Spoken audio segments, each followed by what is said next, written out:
सांबर झील, ये सांबर झील या लंबाई जो है इसकी लंबाई है 30 से 32 किलोमीटर, ये लंबी है। चौड़ाई की अपन बात करें तो चौड़ाई है इसकी 10 से 12 किलोमीटर चौड़ी है। इसमें ये आती किसके अंदर है, ये 3 डिस्ट्रिक्ट के अंदर अंतर्गत है। ये अपना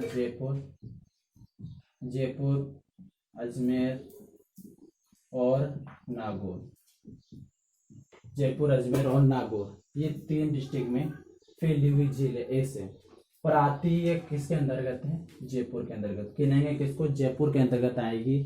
और अगर क्वेश्चन भी आएगा तो जयपुर के अंतर्गत ही अपन को टिक करना है, क्योंकि जो जयपुर है उसमें ही ये कागजों में, जो दस्तावेजों में, और एक तरह से देखे तो दस्तावेजों में जो कहाँ पर है वो जयपुर में स्थित है ये झील। इसके अलावा बात करते हैं इसमें जो नमक जो तैयार होता है वो होता है ऐसे क्यारे बनाकर, क्यार पद्धति में ऐसे नमक तैयार होता है क्यार पद्धति से। क्यार पद्धति से क्या होता है, नमक तैयार होता है। और नमक जो तैयार करती है, अब यहाँ पर बहुत सारा नमक तैयार होता है, तो यहाँ पर एक संस्था काम करती है नमक तैयार करने के लिए। वो है कौन सी, Sambhar salt limited. Sambhar salt limited के नाम से यहाँ पर एक संस्था काम करती है। और इसको जो पोषण प्रदान करता है, जो इसको चलाता है, वो चलाता है हिंदुस्तान सॉल्ट लिमिटेड, ये चलाता है इसको। ये जो सांबर झील है इसका यह सबसे बड़ी, राजस्थान की सबसे बड़ी खारे पानी की झील है। सबसे बड़ी खारे पानी की झील राजस्थान की कौन सी है, सांबर।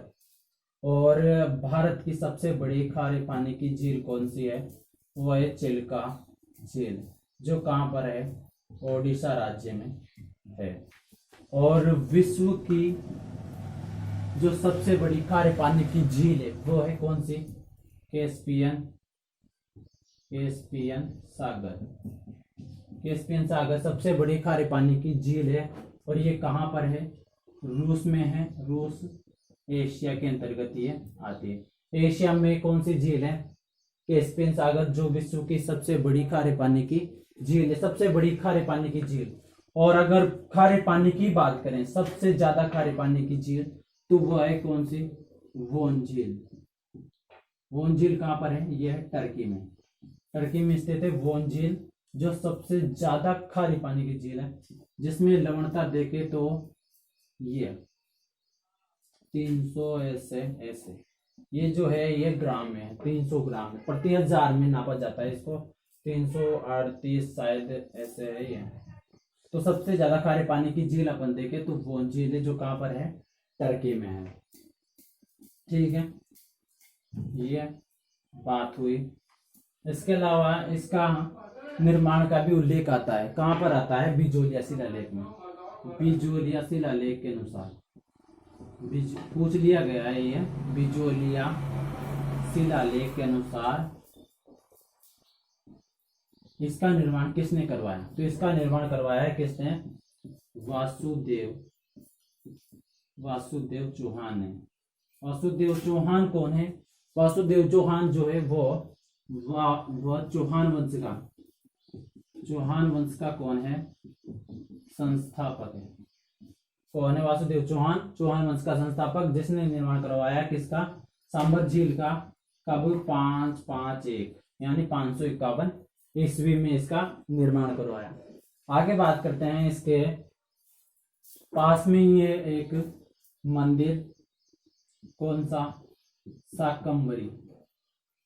शाकंभरी माता का मंदिर है। जो शाकंभरी माता है, इसको चौहान वंश की कुलदेवी कहते हैं, मानते हैं। चौहान वंश की कुलदेवी कौन है, शाकंभरी माता। शाकंभरी माता इस स्थान को ही, पूरे को ही पहले शाकंभरी कहा जाता था, लेकिन बाद में चेंज होके क्या हो गया, सांबर। ठीक है, सांबर झील में ही मतलब यहाँ पर एक तीर्थ है, कौन सा तीर्थ है, कौन सा, ये है सांबर झील में तीर्थ है देवयानी। देवयानी जो तीर्थ है वो कहाँ पर है, सांबर झील में। पूछ लिया जाए, ऐसे पूछता है क्वेश्चन कि कौन मतलब देवयानी तीर्थ कौन सी झील में स्थित है। ऐसा नहीं पूछेगा कि सांबर झील के किनारे कौन सा मतलब कौन सा तीर्थ है, नहीं ऐसा नहीं पूछेगा। क्वेश्चन ऐसे पूछेगा कि सांबर ये देवयानी तीर्थ कौन सी झील के किनारे है, तो वहां पर अपना गोलमोल हो जाता है सारा। देवयानी तीर्थ ये बोला जाता है तीर्थों की नानी। क्या है ये, तीर्थों की नानी देवयानी। कहां पर है यह, सांबर झील के अंतर्गत, सांबर झील के अंदर है मतलब। आगे बात करते हैं, इसके पास में ही है एक कौन सा, फुलेरा जंक्शन। फुलेरा जंक्शन किसके किनारे है, सांबर झील के किनारे है, जहां पर लाइन जो है वो है मीटर गेज वाली, मीटर गेज वाली लाइन है। जो पटरियां हैं वो है मीटर गेज वाली।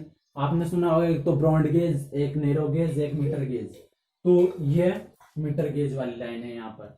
आगे बात करते हैं, तो इसमें जो नदियां आकर गिरती है वो आती है, एक तो इधर से मेंथा, ये आती है जयपुर से। यहाँ पर कुछ समझ में नहीं आएगा थोड़ा में,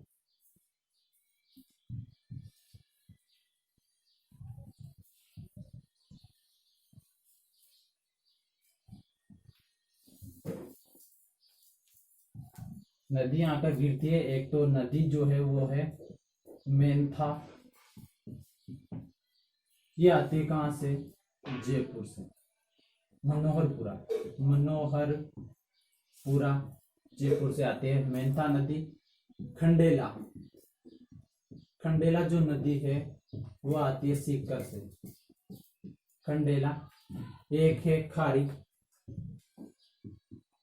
जो कहां से आती है, नागौर से। नारी जो खारी जो है वो कहां से आती है, नागौर से। और खारी तीन है, एक तो है जो बिजराल गांव की पहाड़ियां, एक तो बिजराल गांव की पहाड़ियों से निकलती है जो बनास की सहायक एक खारी। बिजराल गांव की पहाड़ी कहां पर है, राजसमंद में। तो राजसमंद में बिजराल गांव की पहाड़ियों से निकलती है खारी नदी, वो है कहां पर, जो बनास में आके मिलती है। एक खारी ये है जो नागौर से निकलती है, इसमें सांबर नदी में, सांबर झील में मतलब गिरती है। और एक खारी जो कौन सी है वो है शेरगांव की पहाड़ियां सिरोही से निकलती है, कहां पर जाके गिरती है, वो लूणी नदी की सहायक नदी है वो। ठीक है, खारी मेंथा, खारी खंडेला मेंथा, और एक ये रूपनगढ़। रूपनगढ़, रूपनगढ़ जो नदी है वो कहां से, अजमेर से, अजमेर से आती है रूपनगढ़। तो चार नदियां इसमें गिरती है, कौन कौन सी गिरती है, चार नदियों के नाम, खारी खंडेला मेंथा रूपनगढ़, खारी खंडेला मेंथा रूपनगढ़, खारी खंडेला मेंथा रूपनगढ़, खारी खंडेला मेंथा रूपनगढ़, ये चार नदियां इसमें आकर गिरती है। ये सांबर झील में गिरती है। ठीक है, आगे अपन बात करें तो इसके पास में ही दादू दयाल, दादू दयाल ने अपने प्रथम उपदेश दिए थे, प्रथम उपदेश दिए थे जिनको कहा जाता है क्या, अलख दरीबा कहा जाता है। किनको, जो दादू दयाल ने प्रथम उपदेश दिए थे उनको अलख दरीबा कहा जाता है, जो कहां पर, सांबर झील के किनारे दिए थे। ठीक है, एक समझौता हुआ था, रामसर समझौता, रामसर समझौता शायद 1972 में हुआ था। इसके अंतर्गत इस झील को वेटलैंड, वेटलैंड जानते हो आप, वेटलैंड का मतलब होता है आर्द्र भूमि, आर्द्र भूमि, आर्द्र भूमि में इसको शामिल कर लिया गया है, आर्द्र भूमि में इसको शामिल कर लिया गया है, किसको, इस झील को। उसके अलावा वेटलैंड भूमि में एक और शामिल है, वो कौन सा है, केवलादेव। केवलादेव जो राष्ट्रीय उद्यान है वो किसके अंतर्गत है, आर्द्र भूमि के अंतर्गत, आर्द्र भूमि के अंतर्गत शामिल है वेटलैंड जिसको अपन बोलते हैं। ये क्या है, सांबर झील की कुछ बातें हैं।